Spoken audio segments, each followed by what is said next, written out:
നമ്മുടെ പാലക്കാട് താരേക്കാട് മഹ്റജ് ബിരിയാണി എന്ന് പറഞ്ഞിട്ട് അൺലിമിറ്റഡ് 100 രൂപക്ക് ബിരിയാണി വേണ്ട എന്തായാലും നോക്കട്ടെ കൊണ്ട് ഉള്ളിൽ കയറി നോക്കി. ഒരുപാട് പേര് വെയിറ്റ് ചെയ്യുന്നുണ്ട്. ഞങ്ങളും 10 മിനിറ്റ് വെയിറ്റ് ചെയ്തു. ഉള്ളിൽ എല്ലാവരും ഭക്ഷണം കഴിച്ചുകൊണ്ടിരിക്കണം. അത് കഴിഞ്ഞ് ഇങ്ങനെ ഇരിക്കുമ്പോൾ നല്ലൊരു ചെമ്പങ്ങട് വരണോ, ചെമ്പിൽ എന്താ സംഭവം നോക്കണം, ചെമ്പങ്ങട് പൊട്ടിക്കണു, ബിരിയാണി റൈസ് അങ്ങോട്ട് അടിച്ചിട്ട് മാണങ്ങനെ തൂക്കണം. അതിന്റെ കൂടെ തന്നെ ചില്ലി അങ്ങോട്ട് കൊട്ടി നന്നായി ഇളക്കി 2 പീസ് ചില്ലിയും അതിന്റെ കൂടെ തന്നെ റൈസും വെച്ച് എലിയിലുണ്ട് ഇട്ട് തന്നു. എങ്ങനെയുണ്ട് നോക്കട്ടെ പറഞ്ഞ റൈസ് എന്തായാലും നല്ല സോഫ്റ്റ് ആയിട്ട് ടേസ്റ്റ് തന്നെ പറയാം. അതിന്റെ കൂടെ കായ്ച്ചാറും അതിന്റെ സലാഡ്സും ഒന്നും പറയാനില്ല.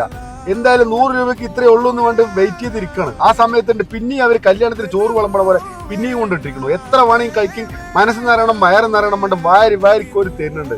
എന്തായാലും ബിരിയാണി നന്നായിട്ട്, കായ്ച്ചാർ നന്നായിട്ടുണ്ട്. ഈ അൺലിമിറ്റഡ് എന്തായാലും ഇത് എങ്ങനെ മുതലാകുമെന്ന് അറിയില്ല. സംഭവം എന്തായാലും അടിപൊളിയായിട്ട് തന്നെ പറയാം. അത് മാത്രമല്ല 20 രൂപയ്ക്ക് പലതരം ജ്യൂസുകളുണ്ട്. എന്തായാലും 2-3 തരം ജ്യൂസ് അങ്ങോട്ട് ഒരു ജ്യൂസ് 20 രൂപയ്ക്ക് 2-3 ജ്യൂസും കുടിച്ചു. എന്തായാലും അടിപൊളി തന്നെ പറയാം.